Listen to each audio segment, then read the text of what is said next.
Hello, good afternoon, and welcome to the Cop update from the LFC Daytrippers. For this is Tuesday, second show of the week, second Cop update of all time, as some would say.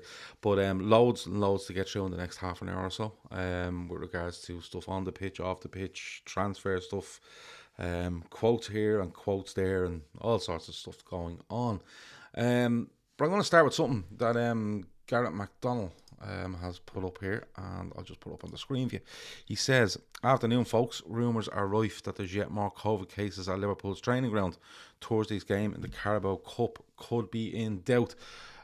Look, we kind of got news today from someone I would consider fairly reliable, and the way it came out was that Liverpool team training was cancelled today. More COVID cases. All goalkeepers are positive. Players sent home. That was followed up with training had been cancelled, and there could be it could leave the Carabao Cup game in doubt. Goalkeeper coach is rumoured to have it as well. So it's one of those where you know, it's where do you go? Like, you know, where do you go? Like, it's going to be very strange if we go into this game now on Thursday with like it's no goalkeepers. Like, where do we go for a goalkeeper now? I'm still of the opinion if Liverpool have 14 players that they can put out on Thursday night, they should. But we'll have to wait and see. Like, the talk is that Kirby has been closed. Everyone has been sent home, so training has been cancelled, and the number of cases have risen. So we'll have to wait and see what comes of that. Today is, of course, Tuesday. If they have some cases or tests that have come back and they could be positive, or they probably wait. They probably wait until Thursday morning. But then again, you have to worry about fans, don't you? Moving and heading towards games, but they don't really give a shit about that. Let's be honest about it. They'll call her off for a couple of hours' notice. Someone says there, flat out. Yeah, Garrett Lawson says flat out, Gav. I think it was Garrett Lawson that said flat out. Yeah, he did. Yeah, I am flat out, full time, no messing. Giving the people what they want or don't want. If they don't want it, like, what can we do about it? Daz says that's true, Gav. No training. The training ground is closed today and tomorrow. Captain Sal says just stick Van Dijk in goal. Jimmy Milner in net's only position he hasn't played. You don't know what's going to happen. You know, the chances are, if these numbers are what they say they are, the game will get called off. I'm fairly steadfast on my opinion that it's very, very difficult for, in my opinion, any team in the Premier League not to have 14 players ready to go. And that's why you'll probably see tests being done on players tomorrow morning and Thursday morning, and then a decision will be made on it. So we'll have to see. Tommy C said Carrie's comeback imminent. It could be. Enjoying these lunchtime shows, Gav. Yeah, listen, the thing about these lunchtime shows is whether you're watching it live, or you're watching it back later on, or you're listening to it on an audio download, we're just giving you updates on what's going on with Liverpool for a half an hour or so every day. People in the chat can throw in if they've heard anything, and we can absolutely talk about what people bring up as well. So it's a chance for me to bring you some news and you to bring me some news, and we'll have a chat around it. But the talk is, before we move on this subject, is that the Liverpool training ground has been closed today, could be closed tomorrow. More possible COVID cases, and the goalkeeping coaches and goalkeepers seem to be the ones that there is an issue around. We'll have to just wait and see on that. I'm sure, you know, I think we're doing a show later on tonight. We haven't decided what we're doing later on tonight, but I'm sure that will come up in the show regardless of what it might be. I was going to do a quiz later, to be honest with you, if I could get a crew together, but let me know if you want to see a quiz later, or we just take the night off. Let us know. Milner was mentioned there. Happy birthday to James Milner. 36 years of age today. I think it's 20 years since he's made his debut at Leeds. It might be in the 2001-2 season when he makes his debut at Leeds. So 20 years in top flight football for James Milner. He does turn 36 today, and you know what a career, what a player. And you know, we can all have the arguments about, is he good enough or not good enough, or should we be looking beyond James Milner for certain things. But A massive happy birthday to him, and 20 years of professional football is absolutely brilliant. Trent, we had some quotes from Trent on the Liverpool website this morning with regards to the title race and Man City and stuff like that. So he basically not giving up, but basically saying, look, with regards to City, what can we do, and what we should be looking to do, and what their outlook is, and I think it's a really good outlook when you look at the quote. He says, there's not really much we can do except try to win as many games as we can between now and the end of the season. He told LiverpoolFC.com post match, we're just past the halfway point, so a lot can happen between now and May. We make sure we focus on ourselves, make sure we stay as close to them as we can, but it will be difficult, and we need teams to beat them for us. But it's about us making sure we are in a position to capitalise if they drop points. Yeah, he's spot on what he's saying. It is very difficult. The chance of them dropping points are probably slim and none, the way City are playing at the moment. Added to the fact Liverpool have given away leads and lost games that they shouldn't have over the last couple. And you know what? It's a great mentality to have, though, because, you win your game in hand, it's 8 points. You have to, if they make a slip or two and you can get it down to 3 or 4 and you play them at the Etihad, there's loads of stuff that can happen, but I like Trent's outlook, that they just have to try win as many games as they possibly can, and if something crops up where City lose themselves a little bit, we are there to capitalise if possible. Tommy C, Jesus Tommy, what happened to you? How did you do this? He says, I broke my ankle 2 weeks before Christmas, so out of work for a couple of weeks, so loving the extra content. We must be due a Glazers out protest any day now. Yeah, that's following United's defeat at Old Trafford to Wolves last night, in which they were comprehensively battered 1-0 by all accounts. I didn't see an awful lot. I've seen the goal, but the stats were fairly shocking at half time. Let us know how you broke your ankle and get better soon. But yes, the Trent stuff is. I like the quotes from him. I like the attitude from him. A lot of people will say that it's an easy thing to say. It's an easy thing to just turn around and say that. But let's hope that the squad feel like that. Let's hope that the defeat at Leicester and that draw at Chelsea kind of frees them up a little bit, and not only that, puts a bit of determination into them, and that they go and apply themselves to the absolute max between now and the end of the season, and see where it takes us. See where it absolutely takes us. Young player Tony Gallagher has left Liverpool and signed for St Johnstone on a 3.5-year deal.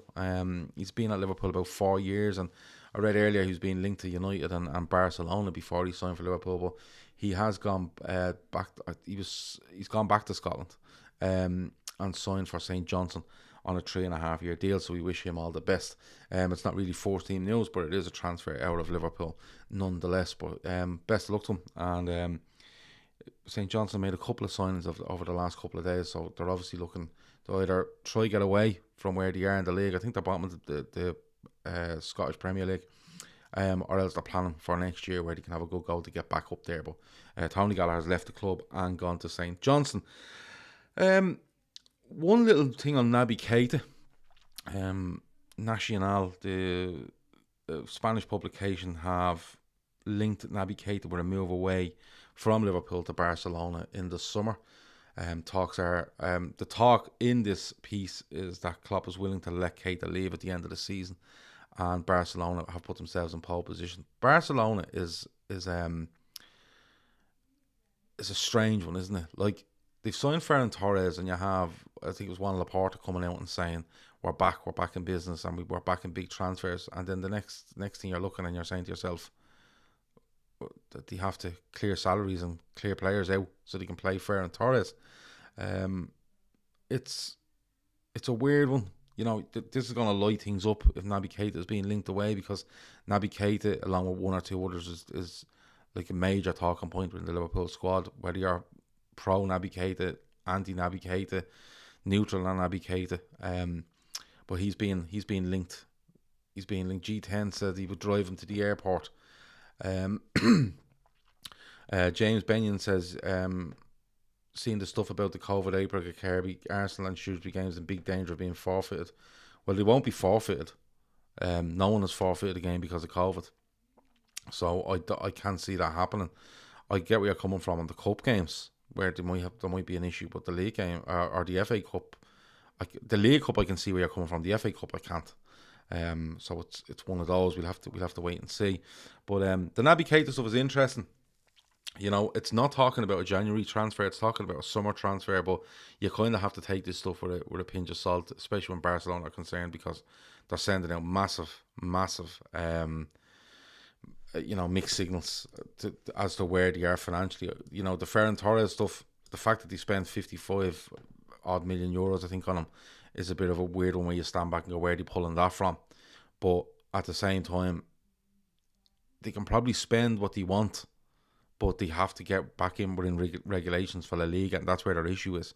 Bring a player in, go ahead, but the percentage of turnover as opposed to, you know, the usual stuff that went on, or the stuff that went on with Messi, is their issue, where they might have to clear some salaries, clear some players to make room for them. If Naby did go and Bellingham come in straight away, I could handle that secure and I think most could. Bellingham is huge money. Huge money. And FSG have shown probably once in their tenure that they're willing to go out and sign really big, and they'd have to show it again, and so far they haven't, you know. And we all talk about how Klopp likes players for X amount and likes to build them up and stuff like that. So unless it's a special talent, Jude Bellingham is described as a special talent by a lot of people, and we'll have to wait and see on that. But I just think it's a lot of talk about Jude Bellingham because he's a self-proclaimed Liverpool fan. I haven't seen anything to suggest that there's anything concrete in Jude Bellingham, and when you add that to the fact that you're talking probably about £100 million, it makes it more unrealistic that Liverpool will go and do anything on that. Super chat from let me see, I want to get this. Akash Shriv says, am I the only one who wants to see any signing coming in? The squad has become so stale, we desperately need a robust, dynamic midfielder and a forward. I don't think you're alone in that. I don't think you're alone in that you want to see some players come in. Typically football fans like to see new players come in. You hear that quote about shiny new things. I'm not really on board with that. I think it's just something that's thrown out there if somebody wants a signing, and then somebody who doesn't want one makes that shout. But the freshening up of the squad, I think, is definitely something that has to be looked at, and freshening and strengthening, because we're just flattering to deceive at times. And I think if you can do some business in January where it freshens up but improves us, and not only improves us for the next 6 months, improves us for the next 5-6 years, I think it should be done. But I do have to say that the January transfer window can be quite difficult, especially if the standard of player you're looking for, you know, teams are in the Champions League, teams are chasing league titles, teams have their goals for the season. Mightn't even be that high of a goal of that height, but they still have their goals and they want to have their best players to try to achieve that. Cav Oldham says rumour of a Tad Cantwell deal. I think I seen that last night, but I think that was a bogus Twitter account that put that out. Cav, if you've seen something different, absolutely let me know. Let me see. Captain Sal says if Naby goes, then Bellingham has to come in. No excuses. Well, for all the shit Naby Keita gets, you know, if you went on that, you'd be selling him for 20 million quid. So you want to throw 80 million on top of that for Jude Bellingham. But the rumours around Jude Bellingham are only based on the fact that it's him and his father and his brother are huge Liverpool fans. I haven't seen anything to link Liverpool to Jude Bellingham. And the £100 million thing mightn't even be true either, because that's just a number that's thrown out there. You have to remember that Erling Haaland is involved here. So if they don't sell Erling Haaland now, they'll sell him in the summer. And he looks like an absolute model to go.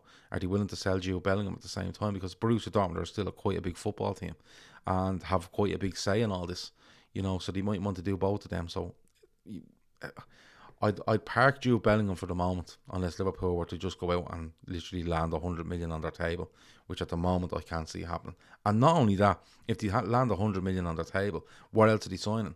If you go and sign Jude Bellingham, not in January, but if you don't spend in January and you come and you spend £100 million in Jude Bellingham, and that's it for the summer, you're going to be happy? I don't know if many would be. They'd be delighted with the signing, but overall, I don't think many would be massively happy with that as an overall thing. So we'll have to wait and see. More Zakaria reports coming out since yesterday. I've seen some yesterday, even basically along the same lines as what we seen yesterday. So apparently Borussia Dortmund, Bayern Munich, ourselves, Manchester United, and there was one other, it might have been Juventus, are looking at Zakaria from Mönchengladbach. He's out of contract in the summer, and you know, he looks a good signing for someone. I'm only going on what people have told me, i.e. Kev of this parish, but he looks a good signing because Kev's kind of kept an eye on him over the last 12 to 18 months. Having said that, it's a free in the summer. Reports are saying that £5 million or just over €6 million would get that deal done. So we'll have to wait and see on it. We have to wait and see on it. Like, his name is floating about because he's on that list of people that is free in the summer, along with the likes of Pogba and Mbappe, and there's a good few on that list, the select list that I read out yesterday. Chris M says Jude is not leaving. I swear our fan base first Mbappe, now Jude. Yeah, you'll get an awful lot of stuff around Mbappe, Erling Haaland, Jude Bellingham, FSG, selling, staying, whatever. You're going to get an awful lot of that. It's just one of the it's silly season for it all. But I'm just going on what I've read and giving an opinion. But Zakaria is one where I know Kev is a big advocate of Dennis Zakaria. And here is Kev, just as we talk. I like that market for a player, Gareth, at that level. I just don't think you'll see many big moves this window unless ridiculous money is involved, he says. I agree with you. I kind of, when I seen City go with Ferran Torres, and let him go, I thought he'd have sniffed around Haaland. I genuinely did, but maybe not. But it wouldn't surprise me if City went to put another forward option in there during the January window, because all their focus will turn come January, February into the Champions League. And you know, despite Ferran Torres not wanting to be there, he's performed really well for them. And their forward players are going through a really good period at the moment, but we've seen it before where Jesus can fall out of favour, Sterling can fall out of favour. Mahrez has been brilliant, but it'll be interesting to see what they do. Red Steve said he saw Bellingham and Woolworths buying a Beatles LP. It's happening, lads. Okay, fair enough. I just wanted to... there's been another report as well about Danjuma from Villarreal. Now, this was out in the press yesterday, and it was a very kind of vague link with him, and it was basically along the lines of linked with Liverpool, might be too complicated to do in the January window, but it might go somewhere in the summer. Liverpool look at it this way. Now, literally, I seen 4 or 5 links to 4 or 5 players yesterday, where it was basically word for word the same. You just changed the name, said it was too complicated in January, and might be something Liverpool look to do in the summer. A second link has come out around him today. I don't think I wouldn't be calling it reliable in any way, but the latest one is saying that Liverpool are preparing a €45 million bid, I think it was, or £45 million bid for Danjuma from Villarreal, formerly of Bournemouth, wasn't he? And he's a Dutch international. And you know something, I just can't see anything happening. Villarreal are still in the Champions League. They'll want their best players until they go out of the Champions League, and they'll be, you know, unless it's mammoth money, they're going to plead with that player, even if he wants to go, to stay with them for that extra 3 or 4 months and see where they can go and see what they can achieve. And clubs are well within their rights to do that. But that's a kind of tenuous link. 45 million was the number thrown on top of it. And again, we'll have to wait and see. But I know we're only 4 days into January, but there's nothing solid around the Liverpool transfer. Nothing solid around the Liverpool transfer at the moment. We will read out the links that get thrown out there and the rumour that gets thrown out there, and it gives us all an opportunity to have our opinion and our say on it. One thing that did kind of amuse me this morning when I woke up was it was Gareth Crooks. Now Gareth Crooks done and I'm trying to find it here. Yeah, I think he done a Team of the Year and he excluded Mo Salah from it. And Gar Crooks is known for doing this, excluding players that obviously should be in something and just don't include them. Just don't include them for the crack. It's clearly clickbait, but he comes across as being like really, really stupid when he does it. So he excludes Mo Salah, people laugh at him, and he comes back with this. I heard my non-selection of Mohammed Salah in my team of the year got one or two a little hot under the collar. So straight off the bat, he knows what he's going to do and what reaction he's going to get. From the first sentence, well, I make no apologies for that. Well, no one asked you to say sorry, Gareth. We just think you're a fucking idiot. But Salah made my team of the season, but crudely chased the Golden Boot award. Crudely. Okay. His selfishness had a negative effect on Sadio Mane in particular, and in my view had an adverse effect on Liverpool's campaign last season. I point to made at the time. Mo Salah wasn't in Liverpool's team last season. We wouldn't get anywhere close to third or fourth. Gart. Just to let you know. This season Salah looks like a team player again, and his goals are coming naturally. He is no longer looking for cheap penalties and is back to the player he was the season Liverpool won the title. And that's why he makes my team of the week.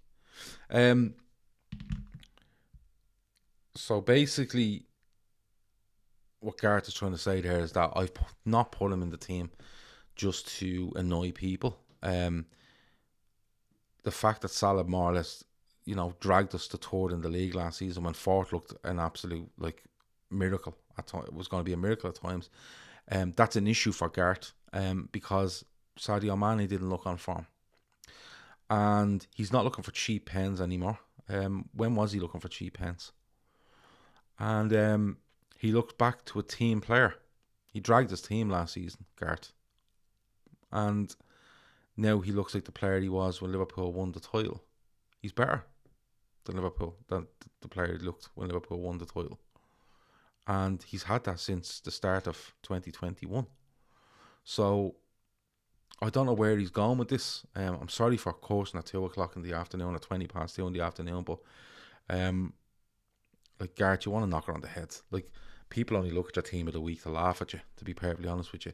And to take that player who is right up there as one of the best in the world and has been for a number of years, and what he does for Liverpool last season and what he's doing this season, to take him out because you feel that he's affected another player's form, you're not watching football games.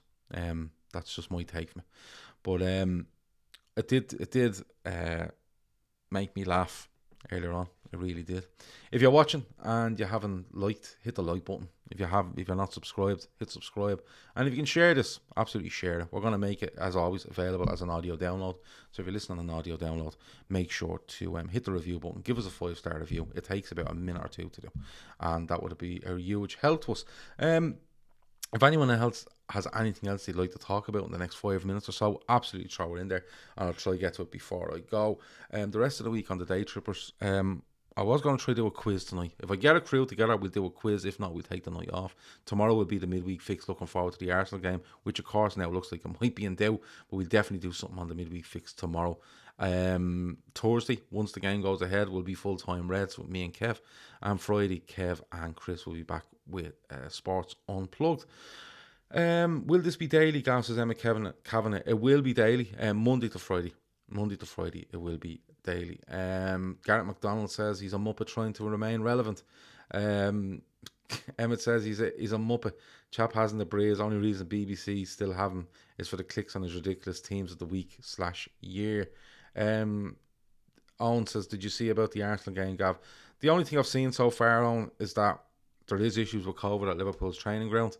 The players have been sent home, and that's all we know. And we probably won't know anything till tomorrow morning when tests are done again, and maybe even into Thursday morning before a call is made on the game, going by previous protocol around games in the Premier League. The biggest six clubs in the world, says Zakaria, all want Haaland and Jude. Seems like a low possibility that Dortmund are willing to let both go in the same window. I agree.